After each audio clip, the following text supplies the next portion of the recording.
Welcome to another episode of My Weird Prompts, an AI-generated podcast featuring the random prompts of Daniel Rosehill as answered by a revolving cast of friendly AI characters. Join us for deep dives into AI, technology, and whatever other random thing Daniel finds fascinating today. Subscribe on Spotify or your favorite podcatcher. Now, today's episode.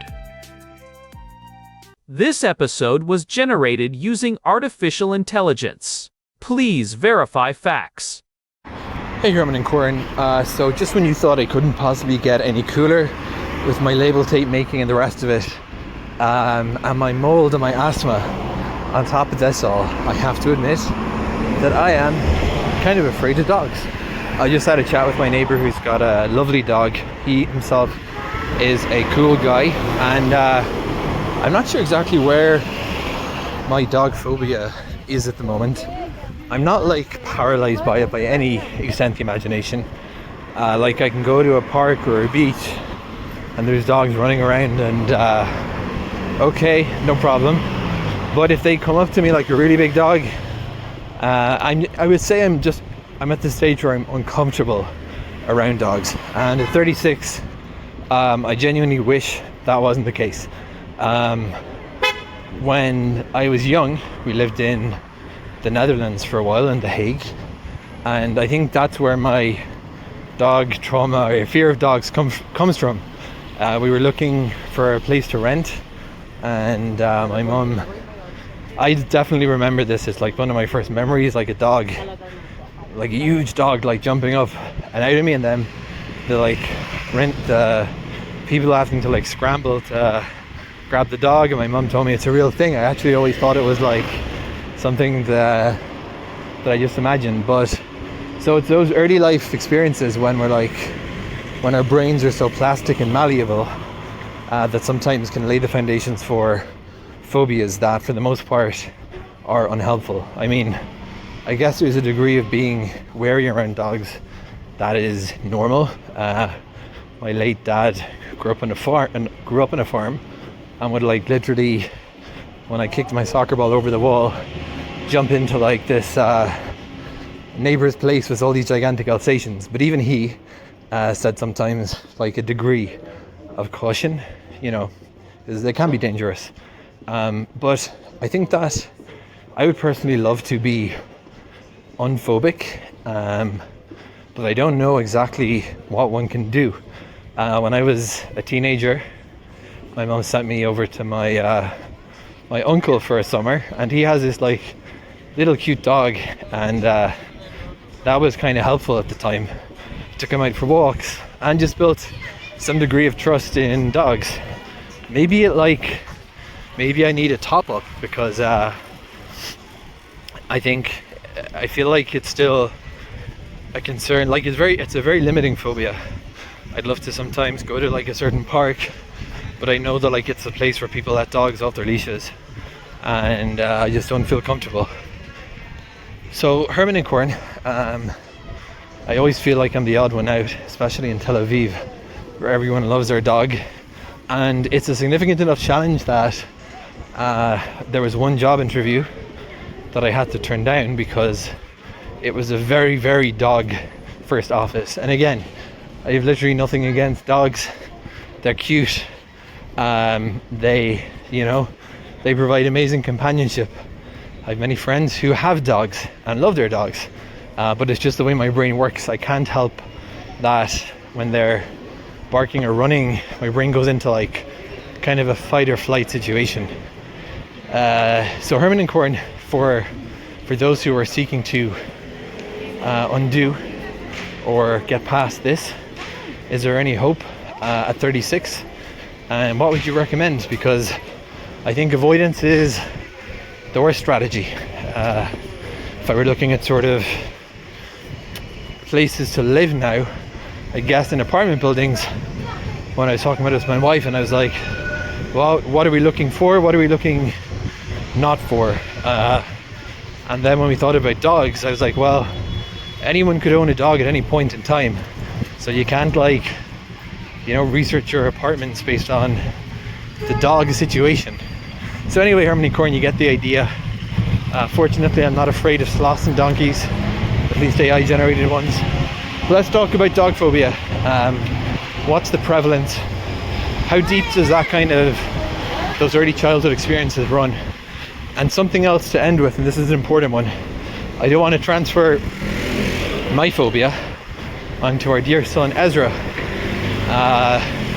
who seems like such a jolly, happy-go-lucky little dude. What are some tips you would advise for parents who are dog phobic and they don't want their children to grow up with the thing? And what happens if your child becomes a dog obsessive? You see what I mean? At some point in time, you can defer this, but you're gonna have to deal with it at some time. So Herman and Corn, over to you two. Hey everyone, welcome back to my weird prompts. We are sitting here in Jerusalem on a surprisingly quiet afternoon, the 22nd of February 2026. The winter sun is hitting the stone walls just right today, but inside the studio we are diving into a topic that is anything but quiet for a lot of people. It is a topic that hits home for many, even if they do not have this specific paralyzing fear. Today's prompt comes from Daniel, and it is about cynophobia, which is the clinical term for the fear of dogs. Herman Poppleberry here, and yes, this is a deeply layered one. Daniel shared a very personal look into his life, mentioning how a single childhood encounter in the Netherlands has essentially shaped his entire world for the last 3 decades. It is not just a dislike or a preference, it is something that dictates his daily geography, from the streets he chooses to walk down to the very career paths he considers. It is a profound example of how a single moment in time can echo for 30 years. It is really striking because Daniel is 36 now. He is at that midpoint of life where you start to look back and look forward simultaneously. He is asking a question that I think resonates with anyone carrying old baggage. Is it too late to change? Is the concrete already set? And then there is the added layer of being a father. He has a young son, Ezra, and he is grappling with that classic parental anxiety of not wanting to pass his own shadows onto his child. It is a multi-layered prompt, Herman. Where do we even start with the prevalence of this? Because, especially here in Israel, it feels like dogs are the unofficial mascots of every city. They really are. If you have ever spent time in Tel Aviv, as Daniel mentioned, you know it is essentially the dog capital of the world. Statistics from 2024 and 2025 show that Tel Aviv has one of the highest dog-to-human ratios globally. It feels like there are more Labradoodles than people on Rothschild Boulevard sometimes. But to answer the question about prevalence, cynophobia is actually one of the most common specific phobias. While ophidiophobia, the fear of snakes, and arachnophobia, the fear of spiders, usually top the lists in general surveys, those are often considered evolutionary or innate fears. We are hardwired to be wary of things that slither or scuttle. Dogs are different because they are so integrated into our social fabric. Right, you rarely run into a cobra at a job interview or a giant huntsman spider at a sidewalk cafe, at least not in most cities. Exactly. Recent clinical data suggests that about 7 to 9% of the population has a specific phobia of dogs that is severe enough to be clinically diagnosed. That is a massive number. If you are in a room with 100 people, nearly 10 of them might be feeling that same visceral fight or flight response when a golden retriever walks in. And what makes it particularly grueling is exactly what Daniel described. It is a limiting factor. If you are afraid of heights, you can usually avoid the observation deck of the Burj Khalifa. If you are afraid of dogs, you are basically playing a high-stakes game of dodgeball every time you leave your front door. It creates a state of hypervigilance that is mentally exhausting. Daniel specifically pointed back to a very vivid childhood memory. He was in The Hague looking for a place to rent with his family, and this massive dog jumped up at him. He said it is one of his first memories. Why do those early experiences stick so hard? I mean, he is 36. He has a fully developed brain. Why can't the adult brain just sit the child brain down and say, hey, that was 30 years ago in a different country, you are safe now? That is the million-dollar question in neuroscience. It comes down to how our brains are wired for survival. When we are young, our brains are in a state of incredible plasticity, but they are also hypervigilant because we are vulnerable.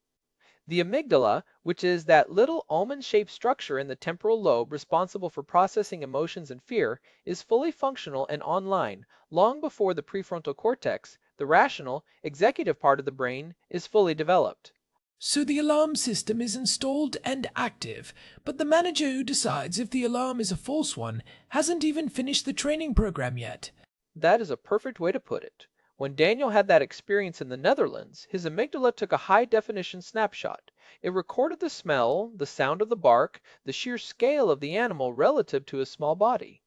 It said, "Big furry creature equals life-threatening danger." Because he was a child, that dog probably looked like a literal monster. That memory gets seared into the long-term storage because it is tied to a massive spike in cortisol and adrenaline. This is what we call long-term potentiation. The neural pathway for that fear is like a deep groove in a record. Even as he grew up and his rational mind learned that most dogs are friendly, that deep-seated subconscious alarm system is still running on that old software from The Hague. It hasn't had a reason to update the code because he has been avoiding the trigger ever since. It is like an old security system that triggers every time the wind blows because it was once triggered by a real break-in 30 years ago.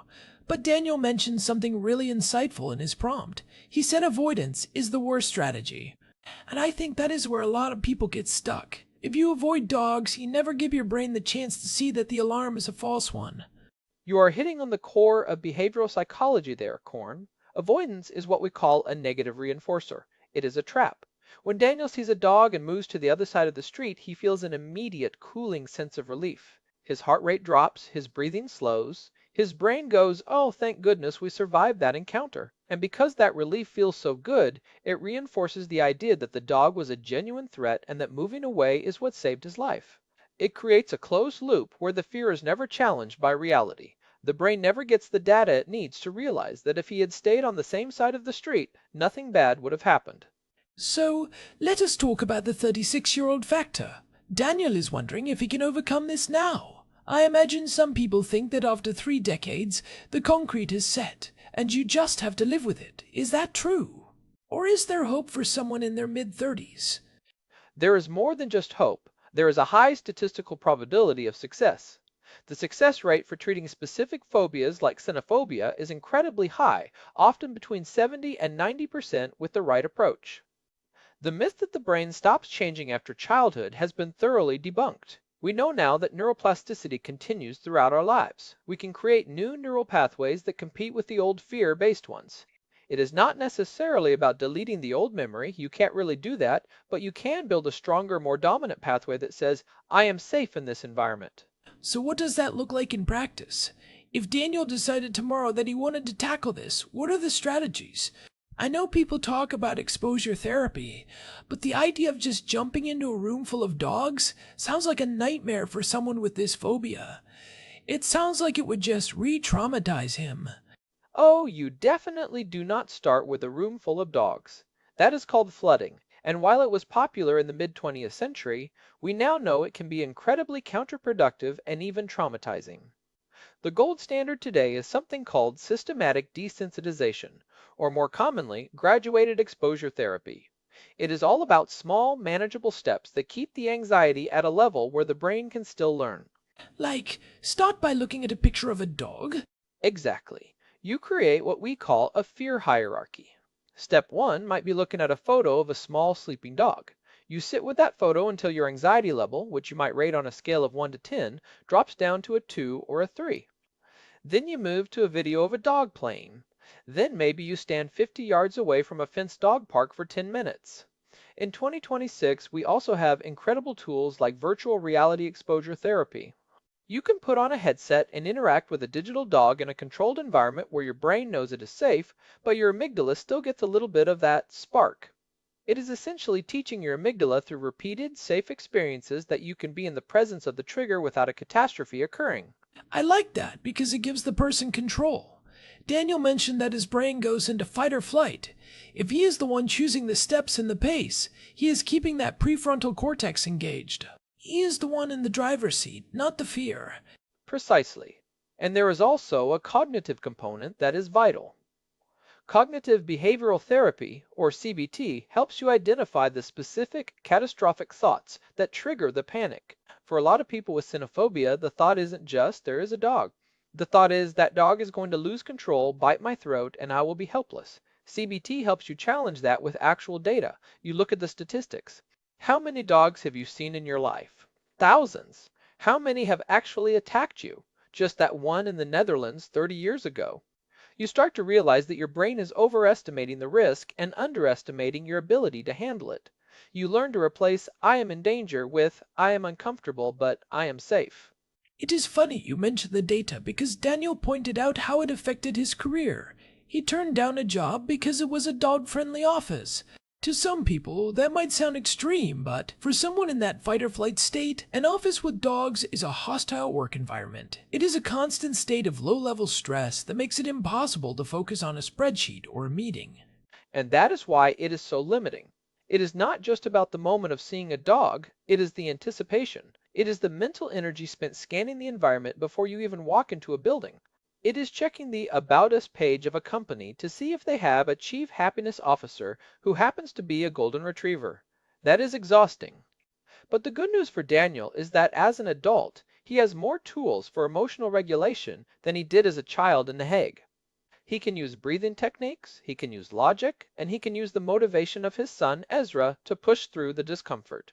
Let us move to the parenting side of this, because I think this is where the most emotional weight is for Daniel. He has his son Ezra. He doesn't want to pass this on.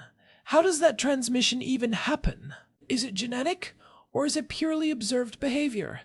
It is a bit of both, but it is heavily influenced by what we call social referencing. Children are like little biological sponges for social cues. From a very young age, they look to their parents' faces and body language to figure out if a new situation is safe or dangerous. If a dog walks by and Ezra sees Daniel tense up, hold his breath, or quickly change direction with a look of concern, Ezra's brain registers that. He doesn't need to be bitten by a dog to learn to fear them. He just needs to see that his primary protector, his dad, is afraid of them. This is how intergenerational trauma or even just intergenerational phobias can manifest. That is a lot of pressure on a parent. If you are screaming internally, how do you act normal for your kid? It feels like kids can smell fear even better than dogs can. It is tough, but you don't have to be perfect.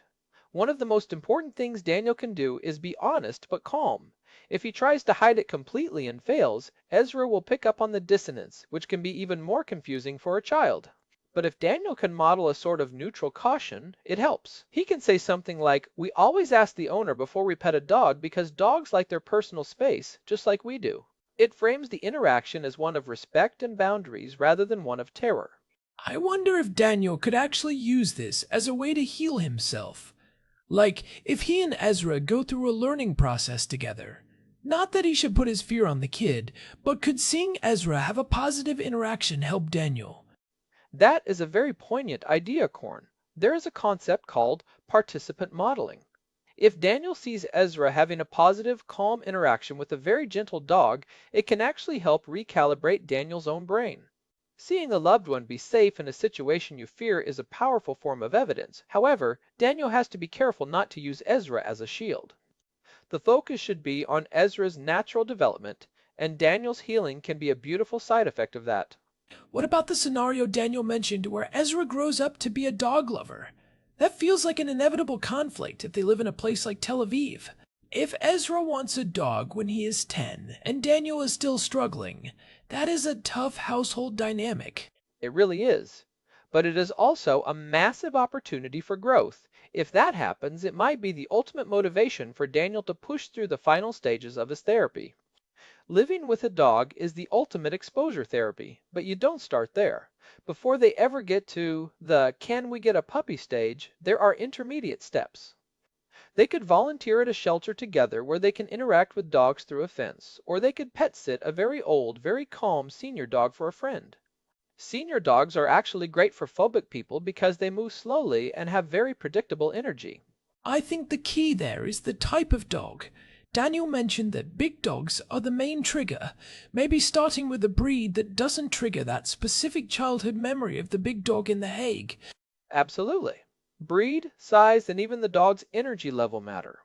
A vibrating, high-energy Jack Russell Terrier might be more intimidating to a phobic person than a massive, lazy Great Dane that just wants to nap. Understanding dog body language is also a huge help. Most people who are afraid of dogs see every movement as a threat. They see a wagging tail and think the dog is getting ready to spring, when it actually might mean the dog is friendly, or it might mean the dog is anxious. Wait, a wagging tail doesn't always mean happy? Not necessarily. It depends on the height of the tail and the speed of the wag. A low, slow wag can mean submission or uncertainty. A high, stiff wag can actually mean the dog is highly aroused and potentially aggressive. Learning these nuances, like what whale eye is, where you see the whites of the dog's eyes, or what a playbow looks like, can take a lot of the mystery and fear out of the interaction. Once you can read what the dog is saying, they aren't these unpredictable monsters anymore. They are just animals with their own set of signals. It is like learning a new language. Once you understand the vocabulary, the conversation isn't as scary. Exactly. And for Daniel, I think it is important to realize that he doesn't have to become a dog person. He doesn't have to want to sleep with a puppy on his bed or become a professional dog walker. The goal is just to get to a place of neutrality. To be able to walk through a park in Jerusalem, or go to a job interview in a dog-friendly office, or watch his son play with a friend's dog without his internal alarm system going off. That is a completely achievable goal. Neutrality is freedom. I love that. Neutrality is such a better goal than forced love. It feels more honest. You mentioned that Daniel is 36. Is there any biological reason why it might take longer to unlearn this now than if he had done it at 20? It might take a bit more conscious effort because those neural pathways are very well worn. Think of it like a path in the woods. Daniel has been walking the avoidance path for 30 years, so it is a wide, clear road.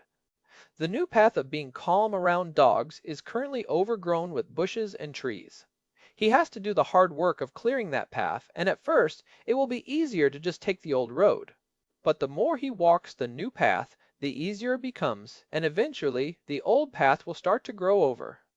This is the essence of extinction learning in psychology. You aren't erasing the old fear, you are creating a new, more powerful memory that inhibits the old one. That is a great analogy. It is about consistency. You can't just go to a dog park once and say, okay, I am cured. You have to keep walking that new path until it becomes the default. Precisely. And for Daniel, given that he is in Jerusalem and spends time in Tel Aviv, he has plenty of opportunities for what we call incidental exposure. He doesn't even have to seek out dogs, they will find him. He just needs to change how he reacts in those moments.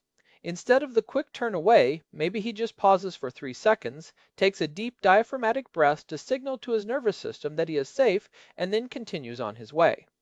Those tiny victories add up to a massive shift over time. I am thinking back to his mention of his late father, who grew up on a farm and was totally comfortable with big dogs. It shows how much our environment and our specific experiences shape us. His dad saw dogs as tools or companions on the farm, while Daniel saw them as a threat in a strange city. It is all about the narrative we tell ourselves. It really is. And Daniel has the power to change that narrative now. He can move from the story of the scared little boy in the Netherlands to the story of the father who overcame his fear for the sake of his son. That is a much more powerful story to live by. It is also worth noting that in 2026, we have more access to specialized therapists who focus specifically on cynophobia.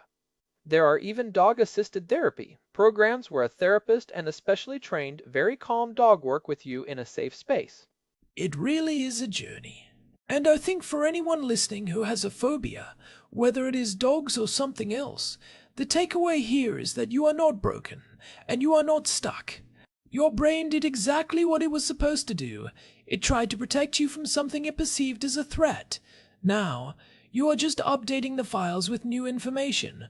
Well said, Corm. It is a process of recalibration, not a character flaw. And the fact that Daniel is even asking these questions and thinking about Ezra shows that he is already halfway there. Awareness is the first step toward change.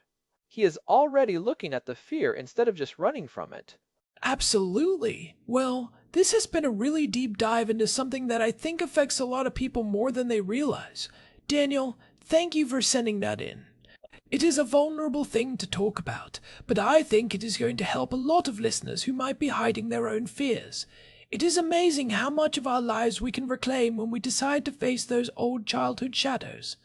Definitely. And if you are out there and you have been listening for a while, we would really appreciate it if you could leave us a review on your podcast app or on Spotify. It genuinely helps other people find the show and join these conversations. We are seeing a lot of new listeners from all over the world lately, and your reviews are what keep us growing. Yeah, it makes a big difference. And remember, you can find all our past episodes and more information at myweirdprompts.com. We have an RSS feed there for subscribers and a contact form if you want to get in touch. You can also reach us directly at show@myweirdprompts.com. We love hearing your stories and your weird prompts. We are available on Spotify, Apple Podcasts, and pretty much everywhere you get your podcasts. It has been great exploring this with you today, Corn. I think it is a reminder that even 30-year-old habits can be broken with a bit of science and a lot of heart. You too, Ermin. This has been My Weird Prompts. Thanks for listening, and we will talk to you next time. Goodbye, everyone. This episode was generated using Gemini Flash 3. Text-to-speech engine was Chatterbox. Thanks for listening to another episode of My Weird Prompts, an AI-generated podcast featuring Daniel Rosehill's AI prompts, as answered by a revolving cast of friendly AI characters including me, Cornelius the Sloth. Subscribe on Spotify or visit myweirdprompts.com.